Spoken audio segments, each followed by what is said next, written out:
Close your eyes and imagine a place. A place of narrow streets and dense fog, where gaslight barely penetrates the darkness.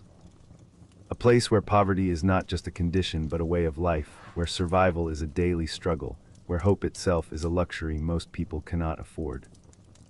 Imagine a place where tens of thousands of people are crammed into rotting buildings, where disease is endemic, where violence is commonplace, where the police are feared more than trusted. Imagine a place where women disappear into the night and are never seen again. This place was real. It was called Whitechapel, and it existed in London, England, in the year 1888. But Whitechapel was more than just a neighborhood. It was a symbol of everything that was wrong with Victorian society, everything that the wealthy and respectable classes of London wanted to ignore or deny. It was a place where the human cost of industrialization and capitalism was on full display, where the dreams of progress and prosperity had curdled into desperation and decay. And in the autumn of that year, something happened in Whitechapel that would capture the attention of the entire world. A series of murders began. Not ordinary murders, but brutal, violent killings that suggested a killer of exceptional ferocity and depravity. The victims were women, most of them working as prostitutes, most of them among the most vulnerable and disposable members of society. And the manner of their deaths was so disturbing, so deliberate in its violence, that it suggested something more than simple murder. It suggested obsession and hatred. It suggested a killer who was not just taking lives but making a statement, enacting some kind of violence that went beyond the act of killing itself. The killer was never caught. His identity remains unknown to this day, more than a century later. But his name has endured, and it is Jack the Ripper. A name that became synonymous with serial murder, with the terror of the unknown predator, with the vulnerability of the powerless in the face of inexplicable violence. This is the story of Whitechapel and Jack the Ripper. It is a story of poverty and desperation, of police investigation and detective work, of suspects and theories and endless speculation. It is a story of how the press transformed a series of crimes into a worldwide sensation, how a name was born that would echo through history, how a case without a solution became the most famous unsolved murder mystery in the world. But before we can understand the murders themselves, we must first understand the place where they occurred. We must understand Whitechapel not just as a location, but as a condition, not just as a district, but as a statement about the society that allowed such a place to exist. And we must understand the people who lived there, the men and women whose lives were lived in the shadows, whose deaths when they came were often barely noticed, whose vulnerability and powerlessness made them targets for violence and exploitation. This is where our story begins. Not with the murders themselves, but with the world that made the murders possible. Not with Jack the Ripper, but with Whitechapel. Whitechapel, a district in the East End of London, had become a byword for desperation and decay by 1888. Decades earlier, Irish families had started arriving in England seeking work and opportunity. They settled in the major cities, and London's East End became one of their primary destinations. Life was difficult, but it was life nonetheless. Then, from 1882 onwards, another wave of immigrants began to arrive. Jewish refugees fleeing the pogroms of the Russian Empire and other parts of Eastern Europe made their way to the same overcrowded neighborhoods. They came seeking safety, seeking a place where they could live without fear of violence simply because of their faith or their origin. The parish of Whitechapel absorbed both groups, its streets becoming increasingly crowded with people searching for work, for shelter, for any means of survival. By 1888, the population had swollen to approximately 80,000 inhabitants, packed into an area that was never designed to hold such numbers. The physical infrastructure simply could not cope with this expansion. Housing became scarce and expensive, driving people into increasingly cramped and unsanitary conditions. Work was hard to find, and when it was available, the wages barely covered the cost of survival. The consequences of this overcrowding became visible everywhere. Work and housing conditions deteriorated to the point where they became genuinely dangerous to health and well-being. A substantial economic underclass emerged, people with no safety net, no savings, no options. The statistics from this period are difficult to read. 55% of children born in the East End of London died before reaching their 5th birthday. This was not a statistic that represented a few unfortunate cases. This was the norm, the expectation, the cruel reality that parents in Whitechapel had to accept as simply the way things were. At night, when darkness fell across the East End, the common lodging houses filled with people seeking shelter. These were not comfortable places. They were functional at best, degrading at worst. Approximately 8,500 people would sleep in the 233 common lodging houses scattered throughout Whitechapel on any given night. The choices were limited, and all of them were grim. You could pay fourpence for what was called a coffin bed, a narrow space barely large enough for a human body, stacked vertically with others just like it. Or you could pay 2 pence to sleep on a rope that was stretched horizontally across the dormitory space, what they called a lean-to or hangover. Even this minimal cost represented money that many people simply did not have. The poverty was not the only problem. It created an environment where other social issues flourished. Robbery and violence were commonplace occurrences. Alcohol dependency was widespread, serving as both an escape from the misery of daily life and a further drain on the limited resources that people possessed. But perhaps the most visible sign of the desperation was the prevalence of prostitution. The endemic poverty meant that for many women, especially young women with no family support and no other employment options, prostitution became the only realistic means of earning enough money to survive from one day to the next. By October of 1888, London's Metropolitan Police estimated that there were 62 brothels operating in Whitechapel and approximately 1,200 women working as prostitutes in the area. Beneath all of this poverty and desperation, social tensions were building. Between 1886 and 1889, demonstrations and public unrest became increasingly frequent. The police found themselves constantly intervening in confrontations, trying to manage crowds of angry people demanding change or protesting their conditions. One such event, known as Bloody Sunday in 1887, became particularly notorious. These demonstrations reflected the frustration and anger that had accumulated among the population, the sense that the system was failing them completely. The social environment was further complicated by prejudice and fear. Antisemitism was present and virulent. Nativism, the hostility toward immigrants and foreigners, was strong. Racism was endemic.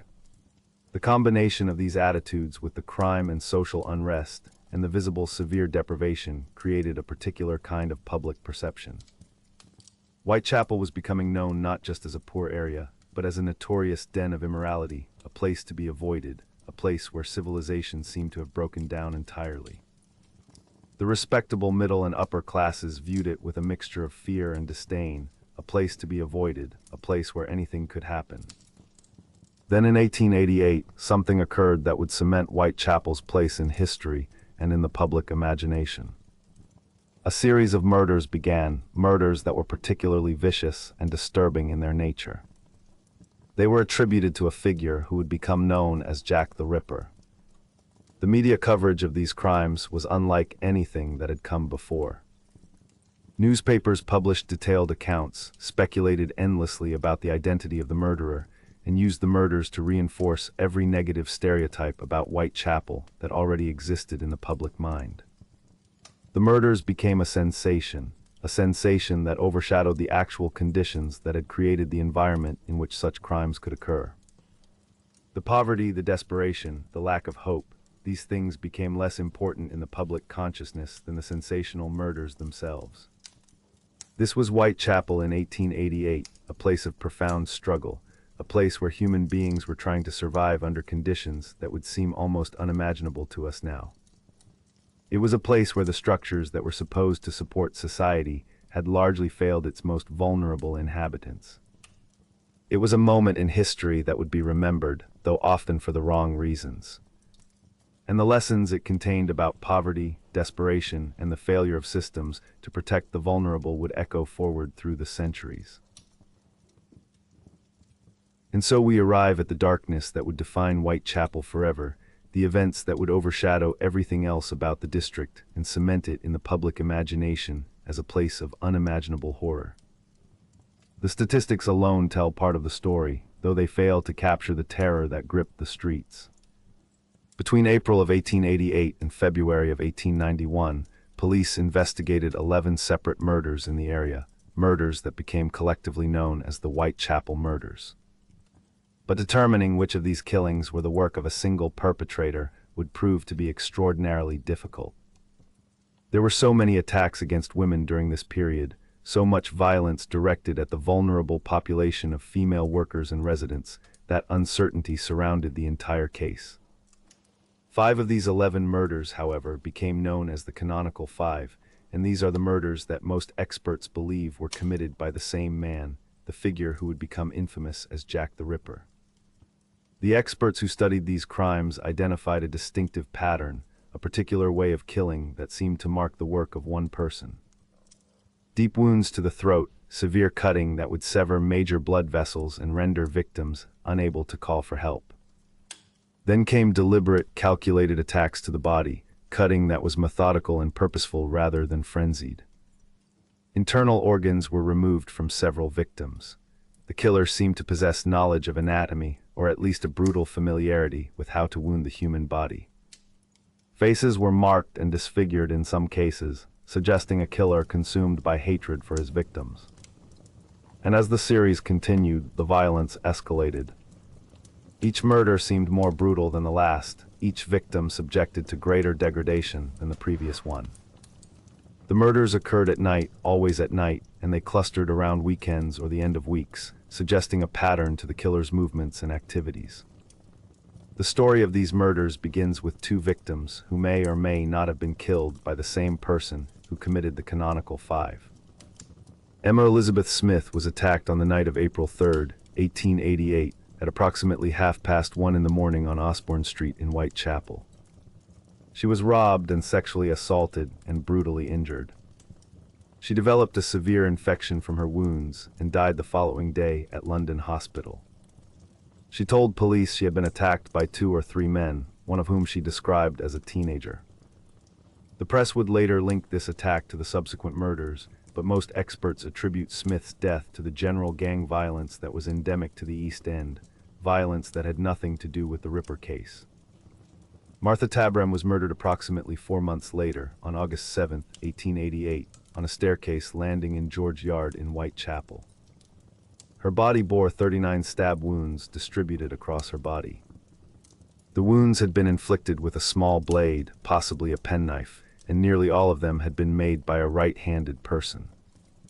The savagery of the Tabram murder, the apparent absence of any clear motive, and the proximity of the location and date to the later canonical murders led police to link this crime to those that would follow. However, the wound pattern differed significantly from what would become the signature of the canonical murders. Tabram had been stabbed repeatedly, but she had not suffered the characteristic throat wounds that would define the Ripper's later victims. Many experts, therefore, do not connect Tabram's murder with the murders that came afterward. The first of the canonical 5 victims was Mary Ann Nichols, and her body was discovered on Friday, August 31, 1888, at approximately 20 minutes to 4 in the morning in Bucks Row, now known as Durward Street. Nichols had last been seen alive approximately 1 hour before the discovery of her body by a woman named Emily Holland, with whom Nichols had previously shared a bed at a common lodging house. Holland had seen her walking in the direction of Whitechapel Road. When her body was found, the extent of the violence inflicted upon her became immediately apparent. Her throat had been severely cut by 2 deep cuts, cuts so severe that they had nearly completely severed her.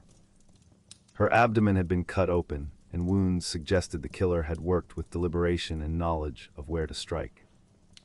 Just 1 week later, on Saturday, September 8, 1888, the body of Annie Chapman was discovered at approximately 6 o'clock in the morning near the steps to the doorway of the backyard at 29 Hanbury Street in Spitalfields. Like Nichols, Chapman's throat had been severed by deep, purposeful cuts. But the mutilation of her body extended far beyond the throat. Her abdomen had been opened, sections of tissue had been removed and placed in specific positions around her body. The pathologist who conducted her autopsy found that she had suffered systematic violence, wounds that suggested the killer took time with his victim, that he worked with purpose and knowledge. An eyewitness named Elizabeth Long came forward after Chapman's murder and described having seen Chapman standing outside 29 Hanbury Street at approximately 5:30 in the morning in the company of a dark-haired man. The man wore a brown deerstalker hat and a dark overcoat and had a shabby-genteel appearance, the kind of dress that suggested someone from the lower middle classes trying to maintain respectability. According to Long's account, the man had asked Chapman, "Will you?" and Chapman had replied, "Yes." What this exchange meant remained unclear, but it suggested some form of negotiation or proposition. Elizabeth Stride and Catherine Eddowes were both killed in the early morning hours of Sunday, September 30th, 1888. Stride's body was discovered at approximately 1 o'clock in the morning in Dutfield's yard, off Berner Street, now known as Henrique Street. The cause of death was a severe cut across her throat, which had severed her major blood vessels. The striking feature of Stride's murder was what was absent from her body. There were no further wounds beyond the throat cut. Her body had not been cut open, no organs had been removed. This absence of the mutilations that had marked the other victims has led to considerable uncertainty about whether Stride was actually killed by the Ripper or whether her assailant had been interrupted during the attack before he could complete his work. Several witnesses later informed police they had seen Stride in the company of a man in or close to Berner Street on the evening of September 29th and in the early hours of September 30th. But each witness gave differing descriptions. Some said her companion was fair-haired, others said he was dark. Some said he was shabbily dressed, others said he was well-dressed. The descriptions were so contradictory that they provided little useful information to investigators. 3/4 of an hour after Elizabeth Stride's body was discovered, Catherine Eddowes' body was found in a corner of Mitre Square, located in the City of London. The distance between these two locations and the time gap between the murders has fascinated and troubled investigators and researchers ever since. Eddowes' throat had been cut severely. Her abdomen had been opened with a long, deep wound. Her face had been disfigured with cuts made deliberately, suggesting the killer's hatred extended even to desecrating her features. The police surgeon who conducted the post-mortem examination of Eddowes' body stated his opinion that the facial mutilations alone would have taken at least 5 minutes to complete. This suggested the killer had spent considerable time with the body, mutilating it with deliberation and apparent satisfaction. A local cigarette salesman named Joseph Lond had passed by a narrow walkway to Mitre Square called Church Passage with 2 friends shortly before the murder. He later described seeing a fair-haired man of medium build with a shabby appearance with a woman who may have been Eddowes. His companions, however, were unable to confirm his description. The murders of Stride and Eddowes became known as the Double Event, a night of terror when 2 women were killed in quick succession in different parts of the city. But there was more to find.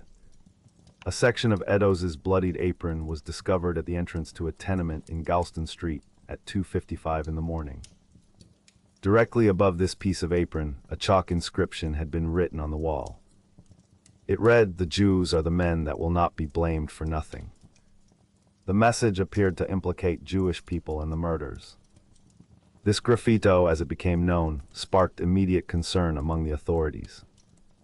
Police Commissioner Sir Charles Warren feared that the writing might incite anti-Semitic riots. He made the decision to have the graffito washed away before dawn broke, before the public could see it, and before it could potentially spark violence. But the question of whether the graffito was actually written by the murderer or was simply coincidental graffiti that happened to be present at the scene remained unanswered. Such inscriptions were commonplace in Whitechapel, and the timing was suspicious, but certainty about its origins was impossible to establish. The final victim of the canonical 5 was Mary Jane Kelly. Her body was discovered on the bed in the single room where she lived at 13 Miller's Court, off Dorset Street in Spitalfields, at 10:45 in the morning on Friday, November 9, 1888. Her face had been disfigured beyond recognition. Her throat had been severed down to the spine. Her body bore extensive injuries, suggesting the killer had worked with a terrible thoroughness, spending what must have been considerable time with her remains. Inside the fireplace at 13 Miller's Court, multiple ashes were found, suggesting that the killer had burned several items to illuminate the room as he worked. Kelly's murder marked a threshold of violence that had not been reached before. She was subjected to more extensive brutality than any of the other victims. The killer had spent what clearly was considerable time with her body, working in the firelight, attacking it with a methodical deliberation that suggested the violence was not a hurried affair, but something planned and prolonged. After Mary Jane Kelly, the murders stopped. The police believed, and most experts have agreed, that the killer either died, was imprisoned, was institutionalized, or emigrated. But there were other murders that occurred afterward in the Whitechapel area, murders that may or may not have been connected to the canonical five. Rose Milett, a 26-year-old woman, was found strangled in Clark's Yard on December 20th, 1888. There was no sign of a struggle, and the police initially believed she had either accidentally hanged herself with her collar or had committed suicide. But faint markings left by a cord on one side of her neck suggested that she had actually been strangled by another person. At the inquest into her death, the jury returned a verdict of murder. Alice Mackenzie was murdered shortly after midnight on July 17, 1889, in Castle Alley in Whitechapel. She had suffered throat wounds and her body bore injuries suggesting violence. Several minor bruises and cuts were found on her body, which also bore wounds suggesting deliberate injury. One of the examining pathologists, Thomas Bond, believed this to be a Ripper murder. But his colleague George Baxter Phillips, who had examined the bodies of 3 previous victims, disagreed. Opinions among researchers remained divided between those who suspect Mackenzie's murderer simply copied the modus operandi of Jack the Ripper to deflect suspicion from himself, and those who ascribed this murder directly to Jack the Ripper. What became known as the Pinchin Street torso was the decomposing, severely mutilated remains of an unidentified woman discovered beneath a railway arch in Pinchin Street in Whitechapel on September 10, 1889. The body had been extensively dismembered and disfigured. She appeared to have been killed approximately 1 day prior to the discovery of her remains. The severity of the mutilation suggested brutal violence. These torso cases raised the possibility of a separate serial killer active in the same area, a killer who became known as the Torso Killer. The modus operandi of this killer differed significantly from that of Jack the Ripper. Where the Ripper had removed organs and mutilated faces, the Torso Killer focused on dismemberment and decapitation. Police at the time discounted any connection between the two. It is debatable whether they were the same person or separate serial killers operating in the same district. Only one victim of the Torso Killer was ever identified, a 24-year-old prostitute from Chelsea named Elizabeth Jackson, whose remains were recovered from the River Thames over a 3-week period between May 31st and June 25, 1889. Frances Coles was found with her throat cut under a railway arch in Whitechapel on February 13, 1891. P.C. Ernest Thompson discovered her at 2:15 in the morning lying beneath a railway arch at Swallow Gardens. She was 31 years old and working as a prostitute. Her throat had been severely cut, but her body was not further mutilated, which led some to believe that Thompson had disturbed her assailant before the full attack could be completed. Coles was still alive when discovered, although she died before medical help could arrive. A 53-year-old stoker named James Thomas Sadler had been seen drinking with Coles earlier that night. The two were known to have argued approximately 3 hours before her death. Sadler was arrested by police and charged with her murder. He was briefly thought to be Jack the Ripper himself, but he was later discharged from court on March 3, 1891, for lack of evidence. Beyond these 11 murders officially investigated as Whitechapel murders, other attacks and killings would be speculatively linked to the Ripper over the years. A victim known only as Fairy Faye was supposedly found in a doorway close to Commercial Road on December 26, 1887, supposedly with severe injuries. But it is unclear whether this attack was real or simply fabricated as part of Ripper lore. There were no recorded murders in Whitechapel at or around Christmas 1887. Most authors agree that the victim called Fairy Faye never actually existed. Annie Millwood, a 38-year-old widow, was admitted to the Whitechapel Workhouse Infirmary on February 25, 1888, with numerous stab wounds to her legs and lower torso.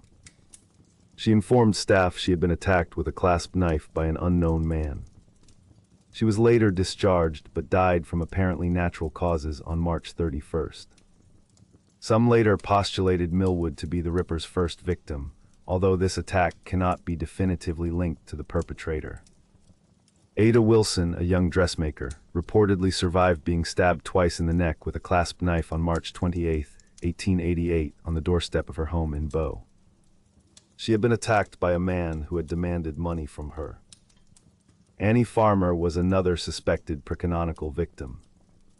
The 40-year-old had resided at the same lodging house as Martha Tabram and reported an attack on November 21, 1888. She had received a superficial cut to her throat. An unknown man with blood on his mouth and hands had run out of the lodging house, shouting, "Look at what she has done," before two eyewitnesses heard Farmer scream. But her wound was light and possibly self-inflicted.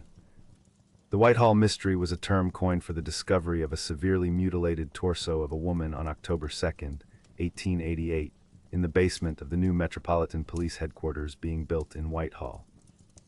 An arm and shoulder belonging to the body had been previously discovered floating in the River Thames near Pimlico on September 11th. The left leg was subsequently discovered buried near where the torso was found on October 17th. The other limbs and head were never recovered, and the body was never identified. The mutilations were similar to those in the Pinchin Street torso case, where the legs and head were severed but the arms remained attached. On December 29, 1888, the body of a 7-year-old boy named John Gill was discovered in a stable block in Manningham, Bradford. Gill had been missing since the morning of December 27th. His body bore severe injuries suggesting violent attack. The similarities with the Ripper murders led to press speculation that the Ripper had traveled to Bradford and killed the boy. The boy's employer, a 23-year-old milkman named William Barrett, was twice arrested for the murder but was released due to insufficient evidence. No one was ever prosecuted. And finally, on April 24, 1891, in New York City, a woman nicknamed Shakespeare, reportedly for her habit of quoting Shakespeare's sonnets, was strangled with clothing and then attacked with a knife. Her name was Carrie Brown. Her body was found with injuries suggesting violence. At the time, the murder was compared to those in Whitechapel, though the Metropolitan Police eventually ruled out any connection. The question of linking all these murders, of determining which ones were connected and which ones were the work of separate perpetrators, has occupied investigators and researchers for more than a century. In 1894, Sir Melville Macnaghten, an assistant chief constable of the Metropolitan Police Service and head of the Criminal Investigation Department, wrote a report that stated the Whitechapel murderer had 5 victims and 5 victims only. Police Surgeon Thomas Bond linked the canonical 5 in a letter written to Robert Anderson, head of the London CID, on November 10, 1888. This historical belief that the 5 canonical murders were committed by the same perpetrator is derived from these contemporaneous documents which linked them together to the exclusion of others. But not all experts agreed. Some researchers have posited that some of the murders were undoubtedly the work of a single killer, but that an unknown larger number of killers acting independently were responsible for the other crimes. Authors Stuart P. Evans and Donald Rumbelow have argued that the canonical 5 is actually a Ripper myth, and that only 3 cases, Nichols, Chapman, and Eddowes, can be definitely linked to the same perpetrator. As to whether Stride and Kelly were murdered by the same person, they suggest less certainty exists. Conversely, others suppose that the 6 murders between Tabram and Kelly were all the work of a single killer. Percy Clark, an assistant to the examining pathologist George Bagster Phillips, linked only 3 of the murders and thought that the others were perpetrated by weak-minded individuals who had been induced to emulate the crime. MacNaughton himself did not join the police force until the year after the murders occurred, and his memorandum is known to contain serious factual errors about possible suspects. The truth is that the exact number of victims and the exact identity of the perpetrator or perpetrators remain uncertain to this day. But what is certain is that the murders, whatever their precise extent and whatever the identity of the killer or killers, changed Whitechapel forever. They transformed it from a district known for its poverty and overcrowding into a district known for horror and darkness. The press coverage of the murders was unprecedented. Newspapers competed with one another to publish the most lurid details, the most sensational accounts. The murders became a sensation that gripped the entire nation, and indeed, the entire world. And in the public imagination, Whitechapel became synonymous with the murders and with the figure of Jack the Ripper, a name that would echo through history and become embedded in the collective consciousness of humanity. One of the most intensive criminal investigations that Victorian England had ever witnessed began. The police were determined to find the killer, and they marshaled resources on a scale that reflected the gravity of the crimes and the public panic that gripped the city. Yet from the very beginning, the investigation faced obstacles, both practical and bureaucratic, that would ultimately prevent the capture of the perpetrator. Much of what we know about the police investigation comes from surviving Metropolitan Police files, though we must understand that a vast majority of the City of London police files relating to their investigation were destroyed during the Blitz in the Second World War. The files that did survive allow us a detailed view into investigative procedures during the Victorian era, procedures that established patterns still followed by modern police forces today. The basic methodology was straightforward, though the execution was enormous in scale. Large teams of policemen conducted house-to-house inquiries throughout Whitechapel, moving methodically through the crowded streets and interviewing residents. Forensic material was collected from crime scenes and examined with the scientific knowledge available at the time. Suspects were identified through various means, traced to their locations, and then either examined more closely or eliminated from the inquiry based on evidence or alibis. The sheer volume of investigative work was staggering. More than 2,000 people were interviewed by police in connection with the murders. Upwards of 300 people were investigated as potential suspects. 80 people were detained for questioning. This represented an enormous deployment of police resources and a commitment to pursuing every lead, no matter how tenuous. The investigation was initially conducted by the Metropolitan Police Whitechapel Division Criminal Investigation Department, headed by Detective Inspector Edmund Reed. Reed was an experienced officer who understood the complexities of detective work in such a challenging environment. However, after the murder of Mary Ann Nichols, the seriousness of the situation prompted Scotland Yard to send additional senior detectives to assist. Detective Inspectors Frederick Aberline, Henry Moore, and Walter Andrews were dispatched from Central Office at Scotland Yard to provide additional expertise and manpower to the investigation. The involvement of multiple police forces added another layer of complexity to the inquiry. The city police became involved after the murder of Catherine Eddowes, whose body was discovered within the City of London jurisdiction rather than within the Metropolitan Police area. Detective Inspector James McWilliam represented the city police in the investigation, which meant that coordination between the two police forces became necessary. This coordination proved difficult to maintain at times. The overall direction of the murder inquiries was significantly hampered by a bureaucratic accident of timing. The newly appointed head of the Criminal Investigation Department, Assistant Commissioner Robert Anderson, was on leave in Switzerland at a critical moment in the investigation. He was absent between September 7th and October 6th, during the time when 3 of the canonical 5 murders occurred, the murders of Chapman, Stride, and Eddowes. This meant that the most senior detective in London was unavailable during the period when the most intense police activity was required.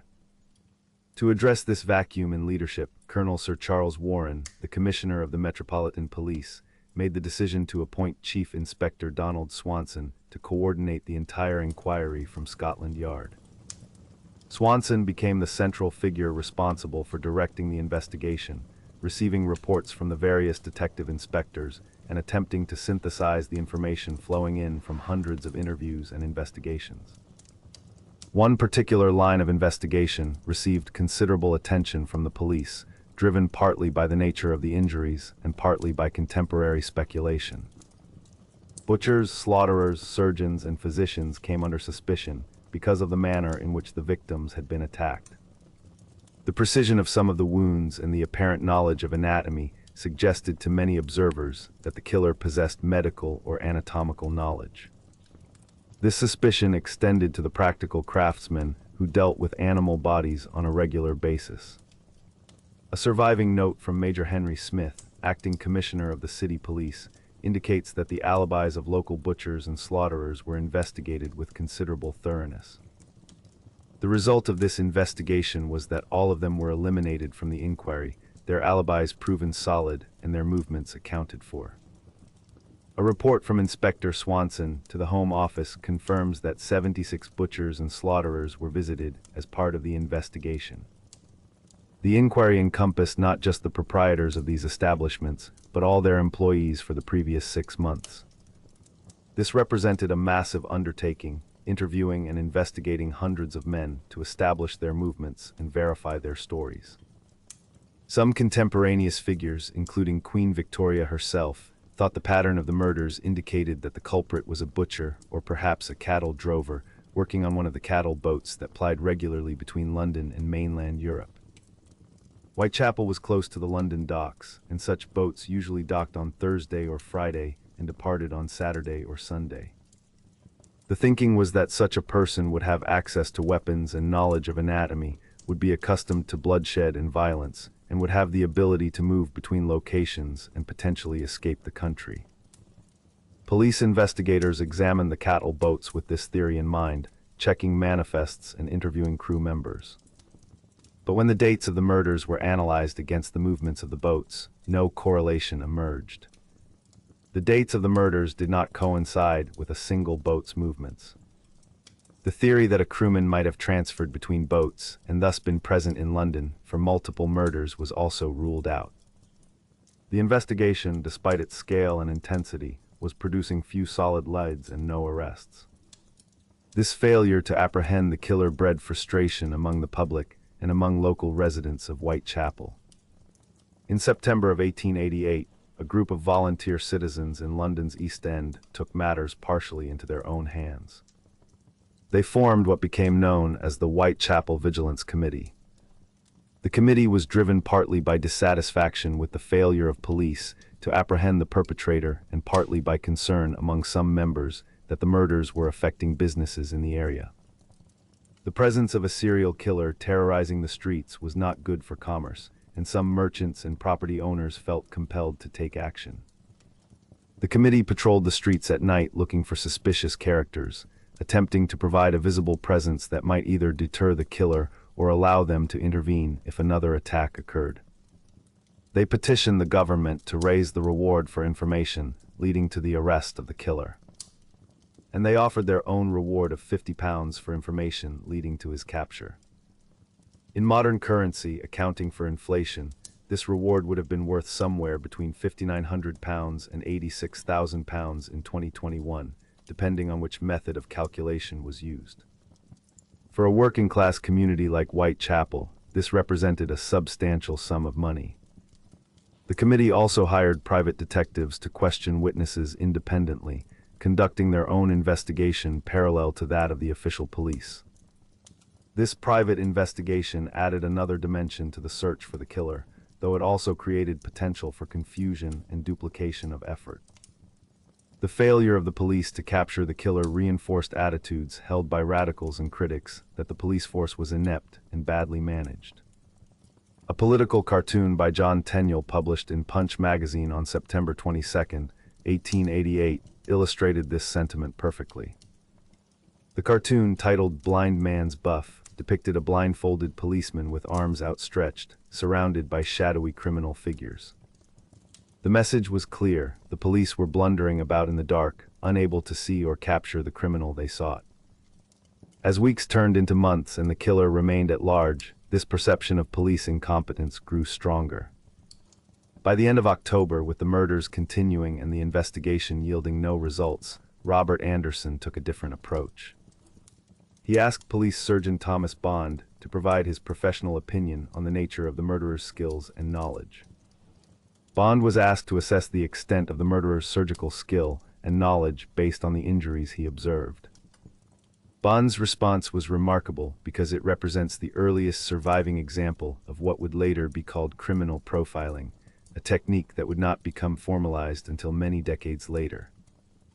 Bond's assessment was based on his own direct examination of the most extensively injured victim, Mary Jane Kelly, and on the post-mortem notes from the 4 previous canonical murders. Having reviewed all this material and applied his expertise as a medical professional, Bond formulated his conclusions. He wrote that all 5 murders were undoubtedly committed by the same hand. Bond was strongly opposed to the idea that the murderer possessed any kind of scientific or anatomical knowledge. He rejected the notion that the killer was a surgeon or a medical student. He was equally emphatic that the murderer did not possess the technical knowledge of a butcher or horse slaughterer. The cuts were skillful in their own way, but they did not require medical training or professional experience with animal butchery. Bond formed a psychological profile based on the nature of the crimes and the manner of execution. He concluded that the killer must have been a man of solitary habits, someone accustomed to living alone or in isolation. He suggested the man was subject to what he called periodical attacks of homicidal and erotic mania, suggesting that the violent urges came in cycles rather than being constant. Bond speculated about the psychological origins of the murderous impulse. He suggested that the homicidal impulse might have developed from a revengeful or brooding condition of the mind, the kind of festering resentment that could build over time. Alternatively, he proposed that religious mania might have been the original disease that led to the murders, suggesting that some form of religious obsession or delusion might have driven the killer. However, Bond himself stated that he did not think either of these hypotheses was particularly likely. The question of the sexual nature of the attacks has remained controversial among researchers and psychologists for more than a century. It is a matter of historical record that there is no evidence the perpetrator engaged in sexual activity with any of the victims. Despite this absence of evidence for actual sexual assault, modern psychologists have suggested that the violence itself served a sexual function for the killer, that the violence was the expression of sexual pathology rather than simple murder. This view is challenged by others who dismiss such hypotheses as insupportable supposition, arguing that we cannot know the internal motivations of the killer and that attributing sexual pleasure to the murders is speculation without solid foundation. The truth is that Bond's profile, revolutionary though it was for its time, was based on limited information and incomplete evidence. The investigation continued through the autumn of 1888 and into 1889, but no arrest was made. The killer, if there was indeed one killer responsible for all 5 canonical murders, was never found. He either died, was imprisoned for other crimes, was institutionalized in an asylum, or emigrated to another country. The investigation that had begun with such intensity and such hope gradually wound down, and the case remained unsolved. The files were closed, but the mystery remained open, a question that would haunt the public imagination and inspire speculation and investigation for generations to come. And so we arrive at perhaps the most fascinating and frustrating aspect of the entire Whitechapel case. The murders were never solved. The killer was never caught, never identified with certainty, never brought to justice. And in the absence of a definitive answer, speculation flourished. Over the course of more than a century, more than 100 different suspects have been named, accused, theorized about, and debated. Some of these names come from the contemporary police investigation, suspects who were actually considered by the detectives working the case at the time.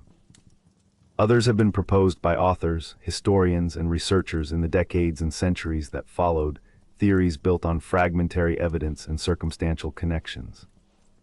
The truth is that experts find none of these theories widely persuasive. Many of the suspects can be eliminated through basic facts and alibis. Some theories are hardly taken seriously at all, dismissed as the products of overactive imaginations or desperate attempts to solve an unsolvable mystery.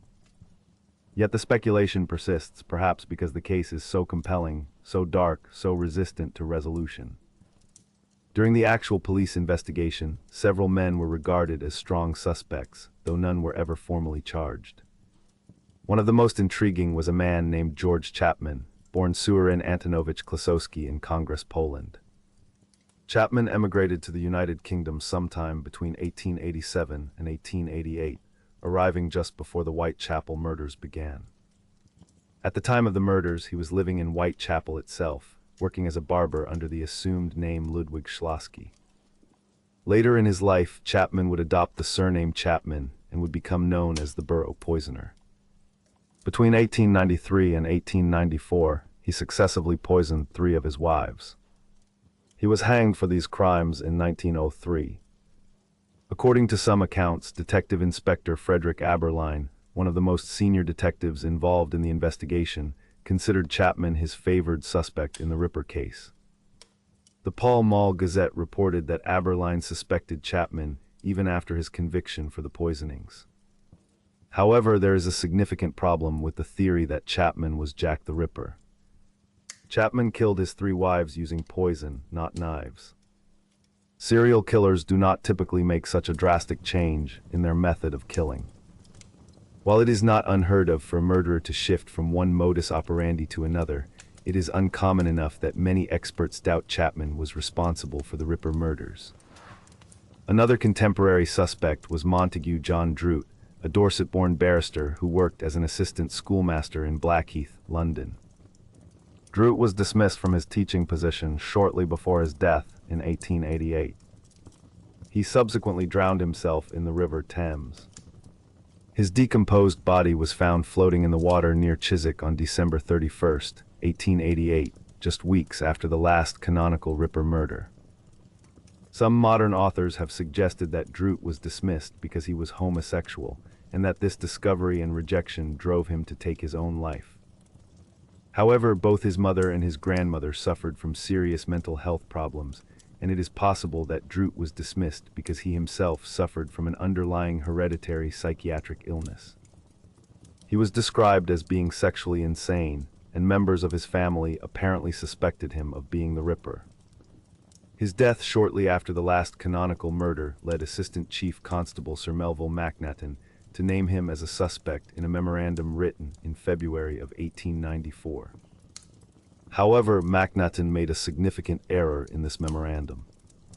He described Droot as a 41-year-old doctor, when in fact Droot was only 31 years old and was a barrister, not a doctor. This mistake raises questions about the accuracy and reliability of Macnaghten's assessment.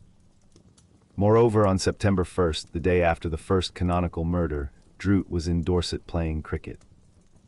Most experts now believe that the killer was someone local to Whitechapel, someone with access to the streets and the knowledge of the district. Droot lived miles away on the other side of the Thames in Kent. Inspector Frederick Aberline appeared to dismiss Droot as a serious suspect on the basis that the only evidence against him was the coincidental timing of his suicide shortly after the last canonical murder. Jacob Eisenschmidt was another suspect considered during the investigation itself. A Swiss butcher living on Milford Road, Eisenschmidt had a history of severe depression and other psychiatric disorders. He was also known to have committed violent attacks on women in the Whitechapel area, and these attacks had previously led to his hospitalization for psychiatric treatment. On September 11, 1888, 2 physicians reported to the police that they suspected Eisenschmidt of being the Ripper based on his strange habits. Eisenschmidt's wife told police that he was violent and erratic, that he always carried large knives even when they were not required for his trade as a butcher, that he had threatened to kill her on at least one occasion, and that he had left home for no apparent reason about 2 months prior to the murders and had returned only sporadically. The police took these reports seriously enough to arrest Eisenschmidt on September 13th. A psychiatric evaluation found him to be violently insane and potentially dangerous, and a judge ordered him to be imprisoned in a mental hospital. However, the double-event murders of Elizabeth Stride and Catherine Eddowes occurred on September 30th while Eisenschmidt was still in the hospital, unable to have committed them. This alibi effectively exonerated him from the Ripper murders, though it did not clear him from suspicion in the earlier cases. Aaron Kosminski is perhaps the most controversial of all the suspects, a figure around whom considerable historical and forensic debate has swirled. A Polish Jew-born Aaron Mort Kosminski, Kosminski was admitted to Colney Hatch Lunatic Asylum in 1891. He was named as a suspect by Sir Melville Macnaghten in his 1894 memorandum, and also by Chief Inspector Donald Swanson in handwritten notes in the margin of his personal copy of Assistant Commissioner Robert Anderson's memoirs. Anderson wrote that a witness had gotten a good view of the murderer and unhesitatingly identified the suspect when confronted with him. This suspect apparently fit their profile perfectly, a sexual maniac of virulent type, living in the immediate vicinity of the murder scenes, and someone whose family knew of his guilt but refused to give him up to justice. Furthermore, a house-to-house search had been conducted for every man in the district whose circumstances were such that he could go and come and dispose of bloodstains in secret. Anderson concluded that the police believed the Ripper and his people were low-class Polish Jews, but since the person who identified him was also a Polish Jew, and people of that class in the East End would not give up one of their number to Gentile justice, the suspect was never prosecuted. Anderson was firmly convinced of this suspect's guilt, writing that undiscovered murders are rare in London, and the Jack the Ripper crimes were not within that category. However, Macnaghten's memorandum states that no one was ever identified as the Ripper, which directly contradicts Anderson's recollection. This contradiction has troubled historians and researchers for more than a century. In 1987, author Martin Fido searched asylum records for inmates called Kosminski and found only one, Aaron Kosminski. Kosminski did indeed live in Whitechapel, though in the asylum he was largely harmless. His insanity took the form of auditory hallucinations, a paranoid fear of being fed by other people, a refusal to wash or bathe, and what medical records delicately referred to as self-abuse. In his book The Cases That Haunt Us, former FBI profiler John E. Douglas pointed out that a paranoid individual such as Kosminski would likely have openly boasted of the murders while incarcerated had he been the killer. Yet there is no record that Kosminski ever made such boasts. The question of Kosminski's guilt received what appeared to be scientific support in 2014, when DNA analysis tenuously linked him with a shawl said to have belonged to victim Catherine Eddowes. However, experts including Sir Alec Jeffreys, the inventor of genetic fingerprinting, dismissed the DNA-based claims as unreliable. The genetic match was based on mitochondrial DNA, which can be shared by thousands of individuals. Mitochondrial DNA can only reliably be used in crime analysis to exclude suspects, not to implicate them. Many experts also questioned whether the shawl even belonged to Eddowes, noting that she was impoverished and arguably could not have afforded to purchase such an item herself. In 2019, the Journal of Forensic Sciences published a study claiming DNA from both Kosminski and Eddowes was found on the shawl. A BBC documentary presented by Amelia Fox concluded that Kosminski was the most likely suspect. But other scientists cast doubt on the study, and the journal later printed an expression of concern after the authors were unable to produce the original data. The question of Kosminski's guilt remains unresolved. Michael Ostrog was another man named by Macnaghten as a suspect. A Russian-born professional con man and thief, Ostrog used numerous aliases and assumed titles throughout his life. Among his many dubious claims was that he had once been a surgeon in the Russian Navy. However, researchers have failed to find evidence that Ostrog had committed any crimes more serious than fraud and theft. In fact, author Philip Sugden discovered prison records showing that Ostrog was jailed for petty offenses in France during the time of the Ripper murders. This strong alibi effectively eliminated him from consideration. John Pizer, known as Leather Apron, was another contemporary suspect. A Polish Jew working as a bootmaker in Whitechapel, Pizer had a prior conviction for a stabbing offense. In the early days of the investigation, many local residents suspected that Leather Apron was the killer, and this speculation was picked up by the press. Police Sergeant William Thick apparently believed that Pizer had committed a string of minor assaults on prostitutes.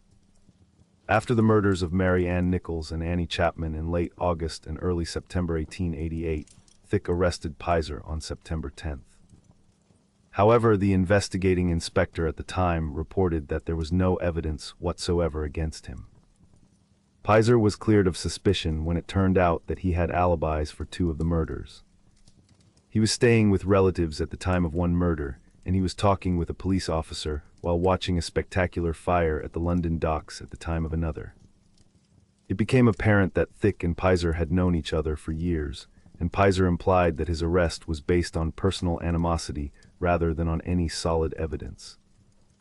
Pizer subsequently obtained monetary compensation from at least one newspaper that had named him as the murderer. But the question that haunted the investigation then and haunts it now is whether any of these men were actually the killer. The answer, based on all available evidence, appears to be no. Each of them has been eliminated through alibis or basic facts that contradict the timing of the murders. Yet the absence of a genuine suspect with real evidence against him has not stopped the speculation. In the decades and centuries that followed, authors and researchers have proposed increasingly bizarre and elaborate theories. Some have accused famous historical figures with no real connection to the case. The English novelist George Gissing has been accused, without any serious evidence.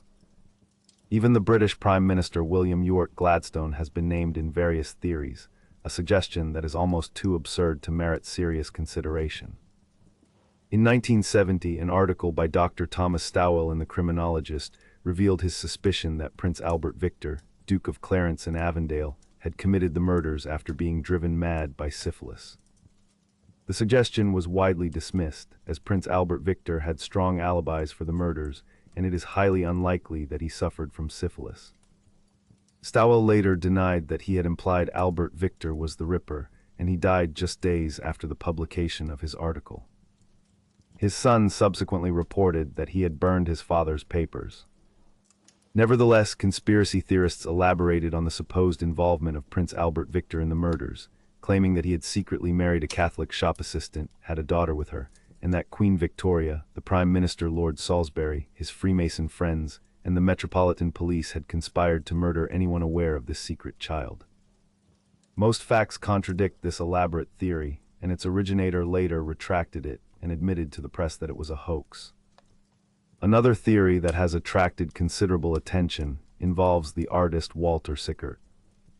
Sickert had a fascination with the Ripper murders and had even stayed in a room where the Ripper was rumored to have once lodged. In 1976, author Stephen Knight maintained that Sickert had been forced to become an accomplice in the Ripper murders. In 2002, crime novelist Patricia Cornwell published a book titled Portrait of a Killer, Jack the Ripper, Case Closed, in which she maintained that Sickert was Jack the Ripper. Cornwell purchased 31 of Sickert's paintings and conducted DNA analysis on letters allegedly written by the Ripper. She claimed that mitochondrial DNA from one of more than 600 Ripper letters and mitochondrial DNA from a letter written by Sickert belonged to only 1% of the population. However, experts have pointed out that this type of DNA analysis is unreliable for identifying suspects. In 2019, an article in the journal Science stated that Cornwell's allegations were based on a DNA analysis of letters that many experts believe to be fake. Furthermore, another genetic analysis of the letters claimed that the murderer could have been a woman. Sickert scholar Richard Schoen, reviewing the definitive biography by Matthew Sturgis, refers to Sturgis's superb demolition of Cornwell's theory. Sickert is not considered a serious suspect by most who study the case, and strong evidence shows he was in France at the time of most of the Ripper murders. The parade of suspects continues on and on. Some are ridiculous on their face. Lewis Carroll, the author of Alice's Adventures in Wonderland, was accused based on anagrams devised by author Richard Wallace. Wallace argued that Carroll had a psychotic breakdown as a child and that he switched from writing in purple ink to black ink on the days of the Whitechapel murders. When an excerpt of Wallace's book appeared in Harper's Magazine, a letter to the editor demonstrated how absurdly easy it was to create incriminating anagrams from any reasonably lengthy passage, by producing an anagram that made Wallace himself appear to confess to the murder of Nicole Brown and the framing of O.J. Simpson. The theory is not taken seriously by any scholars. Another suspect that has been proposed is Joseph Barnett, the lover of Mary Jane Kelly. Barnett was a former fish porter who had been in a relationship with Kelly from April of 1887 until October of 1888, when they quarreled and separated after he lost his job and she returned to prostitution. Inspector Aberline questioned Barnett for 4 hours after Kelly's murder and examined his clothes for bloodstains, but then released him without charge. A century after the murders, author Bruce Paley proposed Barnett as a suspect, suggesting that he might have killed Kelly out of jealousy and then murdered the other women to make the killing look like the work of the Ripper. Other authors have suggested that Barnett killed only Kelly and mutilated her body to make it look like a Ripper murder. However, Aberline's investigation appears to have exonerated him, and the theory lacks any substantial supporting evidence. As the decades have passed and more authors have entered the field of Ripper studies, the theories have become increasingly elaborate and less grounded in evidence. Some have proposed that the murderer was a Russian doctor named Alexander Pedashenko, supposedly an agent of the Russian secret police who committed the murders to discredit Scotland Yard. This theory comes from memoirs published in 1923 by a man named William LeQue, who claimed to have seen a manuscript written by Grigory Rasputin stating this. However, there is no hard evidence that Pedashenko ever existed at all. Others have proposed that the murderer was a man named Frederick Bailey Deeming, an Australian serial killer who wrote in a book and later boasted in jail that he was Jack the Ripper. However, Deeming was either imprisoned or in South Africa at the time of the Ripper murders, making his involvement impossible. The police denied any connection between Deeming and the Ripper. At some point, the speculation becomes almost absurd. One author proposed that the murderer was Boston Corbett, an English-born American soldier who had killed John Wilkes Booth, the assassin of Abraham Lincoln. The theory hinged on the fact that Corbett had disappeared in 1888 and was known for his eccentric religious beliefs and erratic behavior. But there is no evidence that Corbett was ever in Whitechapel, and the theory rests entirely on the coincidence of his disappearance.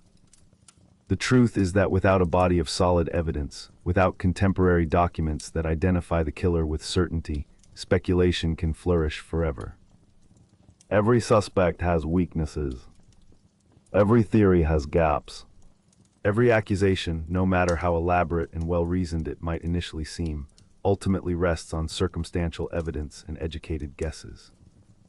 Perhaps this is why the case has endured so long in the public imagination. It is a mystery that cannot be solved, a question that cannot be definitively answered, a darkness that cannot be fully illuminated. And in that darkness, everyone sees what they wish to see. The psychologist sees a man driven mad by sexual dysfunction. The conspiracy theorist sees a massive cover-up involving the highest levels of society. The true crime enthusiast sees an unsolvable puzzle that challenges the very foundations of detective work. But the truth remains elusive. Jack the Ripper was never caught. His identity remains unknown. And perhaps that is the most terrifying aspect of all. The most notorious serial killer in history simply vanished into the fog and darkness of Victorian London, leaving behind only questions and speculation and a legacy of horror that would echo through the centuries. In the midst of the chaos and terror that gripped Whitechapel, there emerged another phenomenon, one that added layers of confusion to an already bewildering investigation. Letters began to arrive, hundreds of them. They came to the police, to newspapers, to private citizens, to civic organizations and community leaders. Some were well-intentioned offerings of advice from people who thought they might have insights into how to catch the killer. Many suggested strategies for apprehending him, theories about his identity, observations about his methods. But the vast majority of these letters were either hoaxes or simply useless, wasting the time and resources of already stretched police forces. Yet among all these hundreds of missives, a particular category stood out and captured the attention of the public and the press. Hundreds of letters claimed to have been written by the killer himself. People wrote as if they were Jack the Ripper, confessing to the murders, boasting of their crimes, threatening further violence. Some were obviously the products of disturbed minds, people seeking attention or notoriety by adopting the persona of the killer. Others were deliberate hoaxes, pranks meant to mislead the police or create sensation in the newspapers. But 3 letters in particular rose above the rest and gained lasting prominence in the case. These 3 would become the most famous communications ever attributed to the Ripper, and they would be analyzed and debated by experts for more than a century. The first of these was the Dear Boss letter. It was dated September 25, 1888, and postmarked September 27th of the same year. The letter was received on that day by the Central News Agency, a major press organization, and was then forwarded to Scotland Yard on September 29th. When it first arrived, the police regarded it as a hoax. The letter seemed like the kind of prank that frequently plagued police investigations, a false confession meant to waste their time or create confusion. But then something happened that changed the police's assessment of the letter. 3 days after the letter was postmarked, Catherine Eddowes was found murdered, and her body bore a particular wound that suddenly made the letter seem less like a hoax and more like something potentially genuine. The letter had contained a promise or a threat, depending on how one read it. The author wrote that he would clip the lady's ears off, misspelling the word ladies as ladies. Eddowes' body was found with a section of one ear injured. The promise appeared to have been fulfilled, or at least partially so. For a moment, it seemed possible that the police might have received a genuine communication from the killer himself, a message from the perpetrator taunting the authorities and predicting what he would do next. However, upon closer examination, it became apparent that Eddowes' ear appeared to have been nicked by the killer incidentally during the course of the attack, almost by accident rather than as a deliberate mutilation. Moreover, the letter writer's threat to send the ears to the police was never carried out. No ears were ever mailed to any official or any newspaper. The promise remained unfulfilled, which suggested that the letter writer, even if he was the killer, had not actually intended to carry out this particular threat or had been unable to do so. Nevertheless, the letter had achieved one thing of lasting significance. It was in this letter that the name Jack the Ripper first appeared. The signatory of the letter chose this pseudonym to sign his message, and with that choice, a name was born that would gain worldwide notoriety and would echo through history for more than a century. Most of the letters that followed copied the tone and style of the Dear Boss letter. Some authors adopting the persona of the Ripper chose their own pseudonyms. One letter came signed George of the High Rip Gang, suggesting a gang of killers rather than a single perpetrator. Another came signed Jack Sheridan the Ripper, adding a surname to the original pseudonym.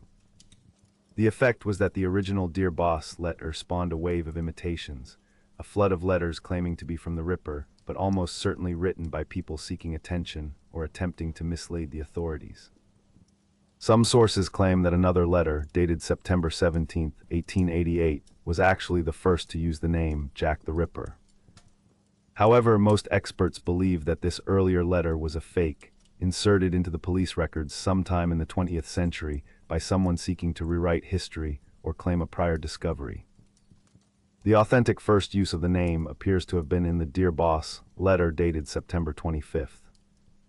The second major letter that gained prominence was the Saucy Jackie postcard. It was postmarked October 1st, 1888, and was received the same day by the Central News Agency. The handwriting of this postcard was remarkably similar to that of the Dear Boss letter, suggesting that the same person might have written both. More intriguingly, the postcard mentioned the murders that had been committed on September 30th, the day of the double event when both Elizabeth Stride and Catherine Eddowes were killed. The author of the postcard referred to these murders by writing double event this time, demonstrating knowledge of both killings and their occurrence on the same night. Some researchers and experts have argued that the postcard was particularly significant because it was posted before the details of the murders were widely publicized, suggesting that the sender must have had inside knowledge of the crimes. If this were true, it would provide evidence that the postcard was genuinely written by someone connected to the murders, someone who knew details that had not yet been released to the general public. However, this argument overlooks a crucial fact. The postcard was postmarked more than 24 hours after the killings occurred. By that time, details of the murders had already been reported in the press. The newspapers had published accounts of the double event, and this information had become general community gossip among the residents of Whitechapel. Anyone in the area could have known about the murders and the fact that 2 women had been killed on the same night. The knowledge demonstrated in the postcard did not necessarily indicate involvement in the crimes. It merely indicated that the sender was aware of recent events in the neighborhood where he lived or worked. The third major letter, however, was far more extraordinary and far more disturbing. This was the From Hell letter. It was received on October 16, 1888, by George Lusk, the leader of the Whitechapel Vigilance Committee. The handwriting and style of this letter were markedly different from that of the Dear Boss letter and the Saucy Jackie postcard. It did not sound like the same person. The tone was different, the phrasing was different, and the overall character of the letter seemed distinct. But what made the From Hell letter truly extraordinary was not the letter itself, but what came with it. The letter arrived in a small box, and when Lusk opened that box, he discovered something that made the blood run cold. Inside was what appeared to be half of a human kidney, preserved in what was called spirits of wine, which is to say ethanol or alcohol. The kidney had been preserved in the same manner that medical specimens were preserved at the time, carefully maintained in a preservative solution to prevent decomposition. The writer of the letter claimed that he had removed this kidney from one of his victims, that he had kept half of it, and that he had fried and eaten the other half. He wrote that it was very nice, misspelling the word nice. He threatened to send the bloody knife that had been used to remove the kidney if Lusk would only wait a while longer. The letter was signed Catch Me When You Can Mr. Lusk, with Lusk's name deliberately misspelled. Now the question that immediately arose was whether this kidney actually belonged to one of the Ripper's victims. Catherine Eddowes had lost a kidney during her attack, an organ that was never found at the crime scene. The kidney in the box was examined by Thomas Openshaw, a surgeon at the London hospital. Openshaw determined that the organ was indeed human and that it came from the left side of the body, which was consistent with Eddowes' missing organ. However, Openshaw could not determine any other biological characteristics that would definitively link the kidney to Eddowes herself.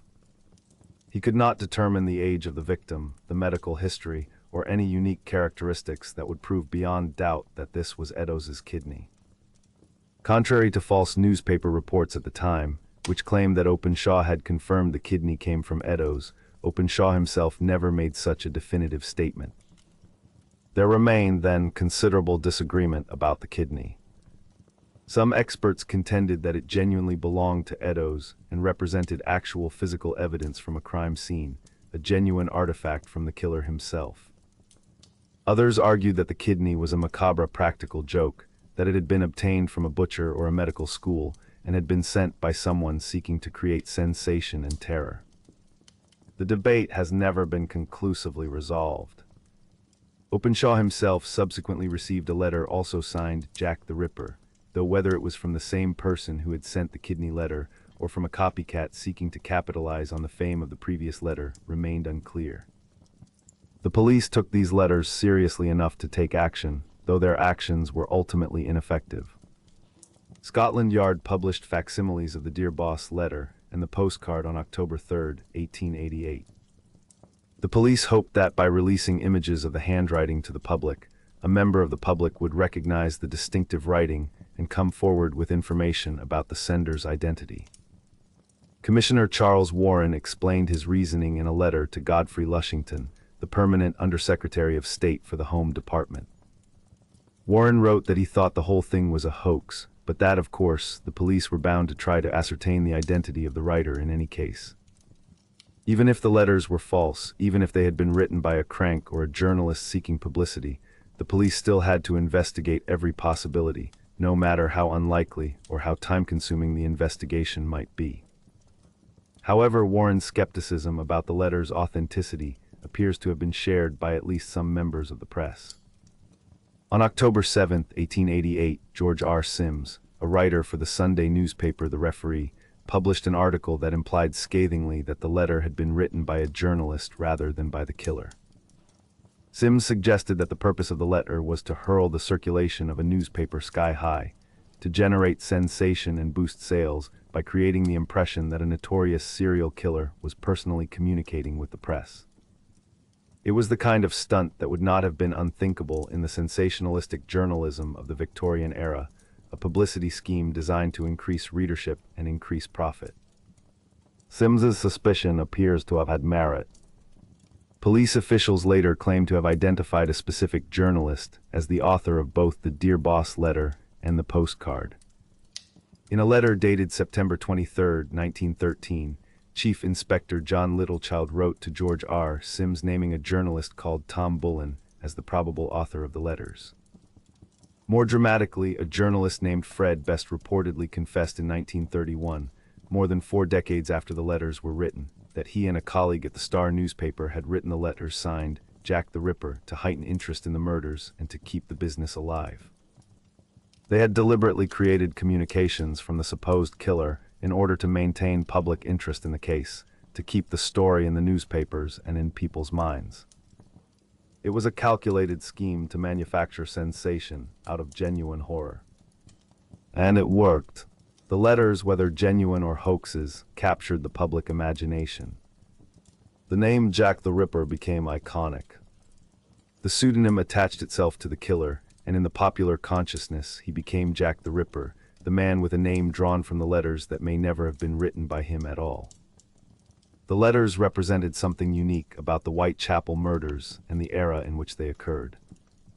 They demonstrated how quickly modern communications could disseminate information, how the press could amplify and distort facts, and how a serial killer could become not just a criminal but a celebrity, a figure of popular culture and public fascination. The letters also demonstrated the vulnerability of the police investigation to manipulation and misdirection. If journalists were indeed writing letters to create sensation, then every communication the police received had to be questioned. Every lead had to be verified. The investigation became not just a search for the actual killer, but a navigation through layers of hoax, deception, and deliberate misinformation. In the end, whether the letters were genuine communications from the killer or deliberate hoaxes perpetrated by journalists seeking to boost newspaper sales, they achieved the same result. They transformed a series of brutal murders into a media phenomenon. They created a name that has endured for more than a century. And they proved that in an era of mass communication, a serial killer could become not just a criminal but a cultural icon, a figure who captured the imagination of an entire nation and of the world beyond. And so we arrive at a phenomenon that was almost as significant as the murders themselves. The Whitechapel murders became the first serial killer case to capture worldwide media attention on a scale never before witnessed. They were not the first murders to be covered extensively by newspapers, nor were they the first serial killings to shock a nation. But they were the first to create what could only be described as a worldwide media frenzy, a phenomenon that transformed a series of brutal crimes into something more than just criminal acts. They became a cultural event, a shared experience that gripped the imagination of millions of people across the globe. To understand how this happened, we must understand the world in which these murders occurred. In 1888, England was undergoing a transformation in literacy and access to information. The Elementary Education Act of 1880 had extended a previous act that made school attendance compulsory for children regardless of their class or social status. By the time of the Whitechapel murders, the effects of this legislation were becoming apparent. More working-class people in England and Wales could read than ever before. Literacy was no longer the exclusive domain of the wealthy and the educated. The working poor, the laborers, the factory workers, the people who lived in places like Whitechapel itself, were increasingly able to read newspapers and books and other printed materials. At the same time, the economics of newspaper publishing were changing dramatically. Tax reforms in the 1850s had enabled the publication of inexpensive newspapers with a wider circulation than had previously been possible. These newspapers were affordable even to working-class people, costing only a few pence or, in some cases, even less than a penny. As the later Victorian era progressed, the number of such mass circulation newspapers mushroomed. They competed with one another for readers, each trying to attract attention with sensational stories and dramatic headlines. Popular magazines like the Illustrated Police News emerged to capitalize on the public's appetite for crime stories, providing detailed illustrations and graphic descriptions of violent crimes. These publications reached audiences that had never before had regular access to news about dramatic events. Into this environment of expanding literacy and mass circulation journalism came the Whitechapel murders. The timing could not have been worse, or from the perspective of the newspaper publishers, better. A series of brutal, violent murders was unfolding in one of London's most notorious districts, a district that symbolized poverty and deprivation and danger to the respectable classes who lived in other parts of the city. The murders were mysterious, the killer was unknown, and the police seemed unable to catch him. It was a perfect storm for the newspapers. At the height of the investigation, over 1 million copies of newspapers devoted extensive coverage to the Whitechapel murders were sold each day. 1 million copies every single day. More people read about the Whitechapel murders than had read about any crime in history. The story saturated the newspapers, filled the magazines, dominated conversations in pubs and homes and workplaces. People who had never been to Whitechapel, who had never even been to London, knew about the murders. The story spread across Europe and across the Atlantic to America. It became an international sensation, a topic of conversation in cities across the world. But the quality of the coverage was often poor. Many of the articles printed in the newspapers were sensationalistic and speculative, written not to inform but to excite and alarm the reader. False information was regularly printed as fact. Rumors became news. Speculation was presented as certainty. And in many cases, the articles that appeared in the press reflected and amplified the xenophobic prejudices that already existed in the Whitechapel community and in broader English society. Several articles speculating about the identity of the Ripper alluded to local rumors that the perpetrator was either Jewish or foreign, playing on existing anti-Semitic sentiment and nativist fears about immigrants and outsiders.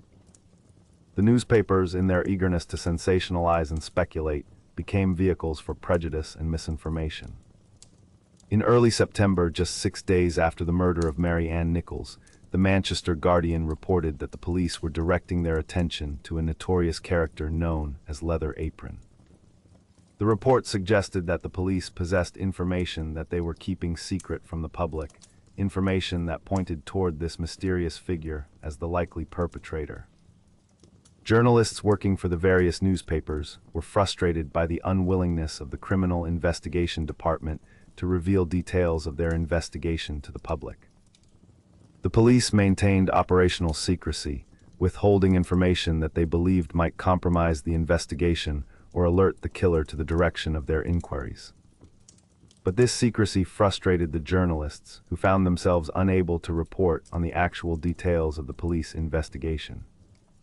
So instead, they resorted to writing reports of questionable veracity, articles based on rumor and speculation, and gossip rather than on solid information. The press seized on the figure of Leather Apron and created around him an entire mythology. Imaginative descriptions of this mysterious character began to appear in newspapers throughout the country. Leather Apron became a figure of menace and danger, a mysterious outsider lurking in the shadows of Whitechapel. Writers speculated about his appearance, his background, his possible motives. But rival journalists, skeptical of these reports, began to dismiss the descriptions as the products of creative fiction rather than reliable reporting. One writer referred to the descriptions of Leather Apron as a mythical outgrowth of the reporter's fancy, suggesting that the character had been invented or at least greatly embellished by journalists seeking to create a compelling narrative. The reality behind Leather Apron was far more mundane than the newspaper accounts suggested. Leather Apron was a real person, a local Jewish man named John Pizer who worked as a bootmaker in Whitechapel. He had acquired the nickname Leather Apron because of his trade, because he worked with leather and wore an apron as part of his daily work. But he had a prior conviction for a stabbing offense, and this fact, combined with his nickname and his presence in the area, made him a target of suspicion. Police Sergeant William Thick apparently believed that Pizer had committed a string of minor assaults on prostitutes in the area. The combination of his criminal history, his nickname that suggested violence, and the general xenophobic atmosphere created an atmosphere of suspicion around him. On September 10, 1888, Pizer was arrested. But the investigating inspector at the time reported that there was no evidence whatsoever against him. The arrest was based on suspicion and circumstance, and the unfortunate coincidence of having the right nickname at the wrong time. Pizer was soon released after his alibis were confirmed, but not before his name and reputation had been damaged by the newspapers, which had published sensationalistic accounts of his arrest and his supposed connection to the murders. The entire episode demonstrated how the media could create a narrative that bore little resemblance to the actual facts, how journalism driven by competition and the desire for sensation could transform a minor suspect into a figure of menace, and how the newspapers themselves could become obstacles to rather than aids to the investigation. But the role of the media in shaping the case was about to expand in a way that would have even more profound consequences. After the publication of the Dear Boss letter, the name that the press and the public adopted for the killer changed. Leather Apron was abandoned, forgotten, relegated to the margins of the story. In his place rose a new name, a name that came directly from the letters allegedly written by the killer himself, Jack the Ripper. The name supplanted Leather Apron as the designation adopted by newspapers and magazines and the public to describe the unknown murderer. It was a name that was catchy and memorable, a name that personified the killer in a way that the mundane descriptors used earlier had not. Jack was already a name with associations in London crime lore. There was a fabled attacker known as Spring-Heeled Jack, a figure who supposedly leapt over walls and fences to strike at his victims before disappearing into the night as quickly as he had appeared. Spring-Heeled Jack was a figure of legend and folklore, a boogeyman used to frighten children and a subject of fascination for adults. The name Jack carried with it connotations of danger and mystery and supernatural ability. By adopting the name Jack the Ripper, the press created a figure who was not just a murderer but a character, almost a theatrical creation, a role being played out on the streets of Whitechapel. The naming of the killer proved to be a crucial moment in the case's development. It marked the transformation of a series of murders into a named phenomenon, a story with a protagonist, a narrative with a central character. And from that moment onward, Jack the Ripper became more than just an unknown killer. He became a celebrity and a legend. He became the subject of songs and ballads and popular entertainment. The invention and adoption of a nickname for a particular killer became standard media practice in the years and decades that followed. When other serial killers emerged, the press would give them names in the same fashion. The Axeman of New Orleans received his nickname. The Boston Strangler was named and identified by that title. The Beltway Sniper was known by his geographic designation. Each killer became not just a criminal, but a figure with a name, an identity, an almost brand-like recognition. And these later killers were themselves influenced by the example of Jack the Ripper. Examples derived directly from the Ripper template began to appear throughout the world. There was a French Ripper and Dusseldorf Ripper in Germany, and a Camden Ripper in London itself. A blackout Ripper who operated during blackout conditions. Jack the Stripper was named in homage to the original Ripper. The Yorkshire Ripper became one of the most famous serial killers of the 20th century, his name a direct reference to the original Jack the Ripper.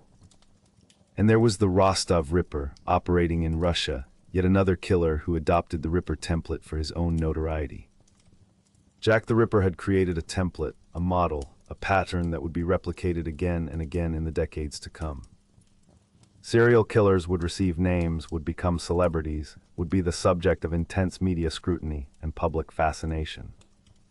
But it had all begun with the Whitechapel murders and with the press's decision to name the unknown killer Jack the Ripper. The sensational press reports, combined with the fact that no one was ever convicted of the Whitechapel murders, created a kind of permanent mystery, a case that could never be conclusively closed because it was never conclusively solved. This unresolved quality meant that the case could be endlessly revisited, reinterpreted, and reimagined. Each generation could bring its own theories to bear on the case, could propose its own suspects, could attempt its own solutions. The lack of a definitive answer meant that the case remained perpetually alive, perpetually relevant, perpetually fascinating. The case confused scholarly analysis because there was no official resolution to work from, no conviction that could be examined and debated. Instead, there was only speculation and theory, and the endless parade of suspects that we have already examined. And this unresolved quality created a legend that cast a long shadow over later serial killers. Jack the Ripper became the template against which all future serial killers would be measured. He became the standard by which other killers would be judged. He became, in a sense, the most famous serial killer in history, not because he was necessarily the most prolific or the most brutal, but because he was the first to capture the imagination of the mass media and the public at precisely the moment when mass media was becoming a dominant force in society. The Whitechapel murders occurred at the exact intersection of technological change, social transformation, and journalistic innovation. They came at a moment when newspapers had become affordable and widespread, when literacy had become common among working-class people, when the public's appetite for sensation and drama had been created by the mass media itself. And in that moment, a series of murders in an East End slum became a worldwide sensation, a cultural phenomenon that would reverberate through the decades and centuries that followed. The media did not just report on the Whitechapel murders. The media created them as a phenomenon, transformed them into something more than just crimes. And in doing so, the media created Jack the Ripper, a figure who would become one of the most enduring and iconic characters in criminal history, a figure who would inspire imitations and become the template for how serial killers would be understood and presented to the public in all the years to come. And so we arrive at the end of our journey through Whitechapel and the mystery of Jack the Ripper. We have walked through the fog-laden streets of the East End, through the poverty and desperation that define the lives of the people who lived there. We have examined the murders themselves, 5 canonical killings that remain among the most brutal and inexplicable in the history of crime. We have met the suspects, more than 100 different men accused over the years, each with his own circumstantial evidence, each with his own defenders and detractors. We have witnessed the investigation, the house-to-house inquiries, the forensic work that was primitive by modern standards but innovative for its time. We have seen how the police struggled against bureaucratic obstacles, against the limitations of their own knowledge and resources, against a killer who seemed to vanish as suddenly and mysteriously as he had appeared. We have traced the path of the letters, the messages that may or may not have come from the killer himself, the communications that inspired the name by which the murderer would be forever known. And we have watched as the press transformed a series of brutal crimes into a worldwide sensation, as newspapers and magazines seized upon the case and made it their own, as the public's appetite for sensation and drama was fed by an endless stream of sensationalistic and often false reporting. But at the end of all this investigation, at the conclusion of all this evidence and theory and speculation, we are left with a mystery. Jack the Ripper was never caught. His identity was never established with certainty. The case was never solved. And perhaps that is the most important truth to understand about this entire affair. The Whitechapel murders represent not a triumph of criminal investigation, but a failure. They represent the limits of Victorian-era detective work, the gaps in forensic science, the difficulties of policing in an overcrowded and chaotic urban environment. They represent the vulnerability of the powerless in society, the ease with which women without resources or social standing could be killed without consequence, the indifference with which their deaths were ultimately received by those in power. But the murders also represent something else. They represent the power of a story, the way in which a series of events can become transformed into myth and legend, the way in which a case without a solution can endure in the public imagination for more than a century. Jack the Ripper became more than just an unknown killer. He became an icon, a symbol, a figure who captured something fundamental about human nature and human fear.